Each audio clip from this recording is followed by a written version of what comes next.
Hi everyone, it's Jerry. I have an instructive and entertaining game to share with you from 2018.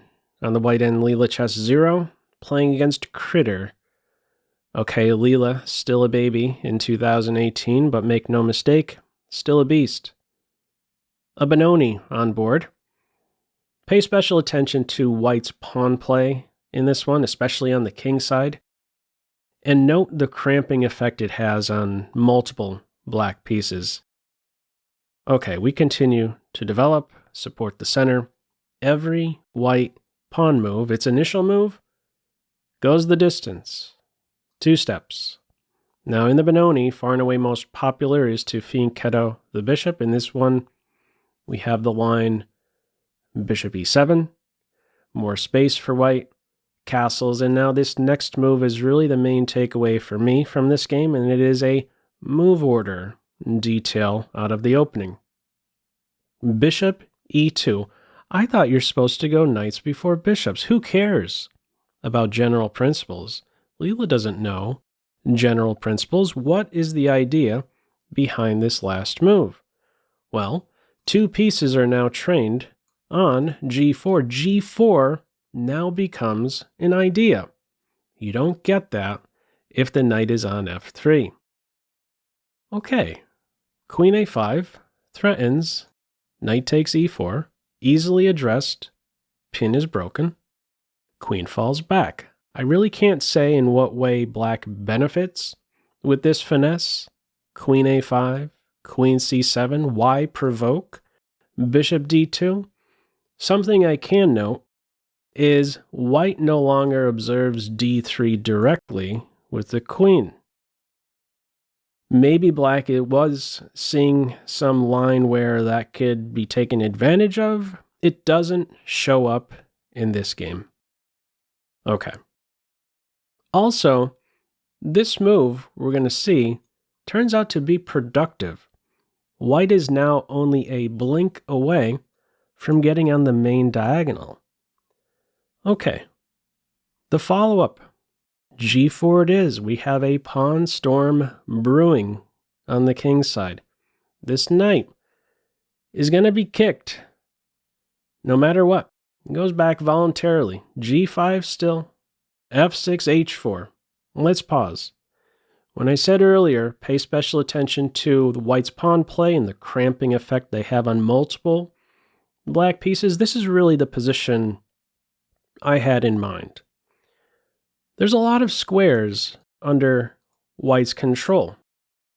f6, in particular, has a great domino effect on the black pieces. The bishop, the knight, the rook cannot make use of f6. Are we done yet? Not really. Bishop can't go to e6 or f5. The queen knight can't go to e5. Surely we're done at this point. I've marked the board up enough. I have one more marking, though. There is a half open file for black, if you could see through the clutter. The E file is half open, but how do you get to the E file when this clown doesn't even have a legal move? This guy is influenced as well. Okay, we continue with A6. Black wants B5. White says, nice try. F5. E takes F5. I wondered about this sequence here. Initiating the capture, allowing black to recapture and develop a piece. Why play in this way? Why help black a hair? Well, white's going to gain a tempo back against the bishop. It's just going to take a few tempi before that's realized. So, we continue with h5, and with this last move, I have a pop quiz for you, an unusual pop quiz, but here it goes. What does 80% refer to so far in this game? Feel free to pause the video. Okay, 80%. The number of, or the percentage of moves so far by white that have been pawn moves. And we're not done yet. That's a lot of pawn moves, but these guys here on the king side still have a lot more tempi in them.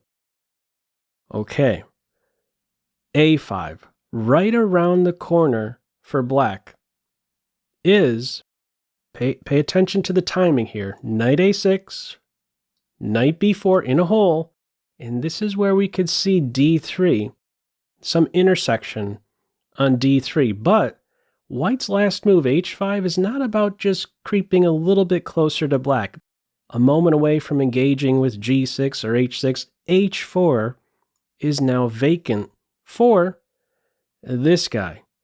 Now it goes to f3, knight a6, white's there first.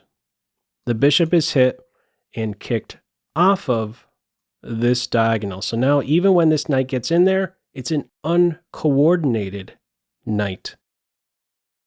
Castles, knight b4, a defensive move, bishop c4. Given some time, black would maybe like c4 and drop the knight in there, even if it costs a pawn. Denied.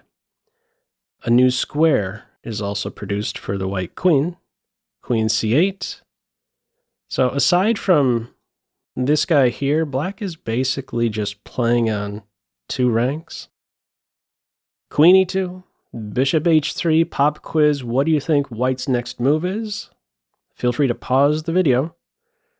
Okay. As mentioned, white isn't done with the pawns.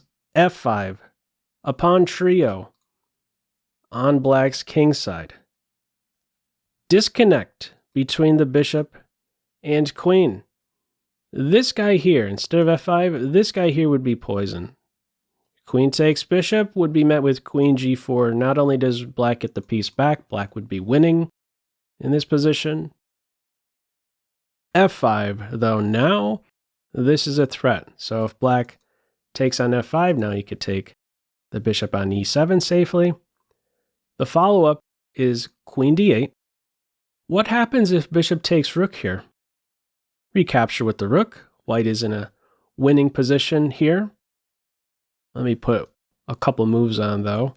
It likes this move in this very position, but just to emphasize how good white's position is, normally, when you're down some material, you avoid a queen exchange, but white can pursue one here.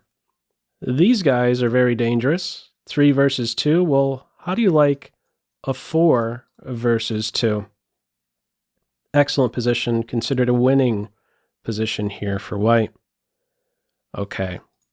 In this game, it is queen d8. Pressure on g5, no problem. The knight defends. The bishop defends. And this square is now vacant for the dark square bishop. So I'll frequently talk about the queen knight having a favorite square. On c3, the king knight favorite square.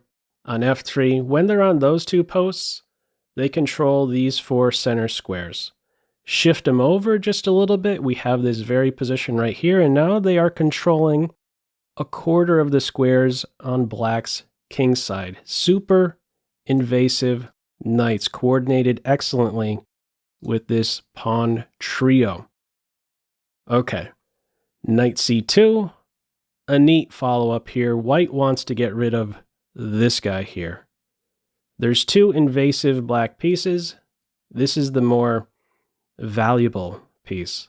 Queen h2, bishop takes rook, rook takes bishop, knight d4, queen g2, keeping an eye on a couple knight jumps, and also queen is opposite the king, so nearby there can be ideas of f6, takes, a recapture, and discovered check.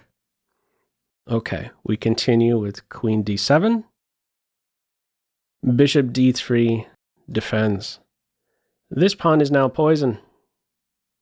The follow-up is bishop to d8. What happens if black captures on f5? Let's see. Chop, chop, chop, chop, and white gets the last laugh. With this check, the queen is dead. Next. So we have bishop d8 looking to reroute. Bishop c3 doesn't really get much better than this for the bishops. Adjacent diagonals pointing at the king side. Queen takes a4. h6. And the reply here is c4.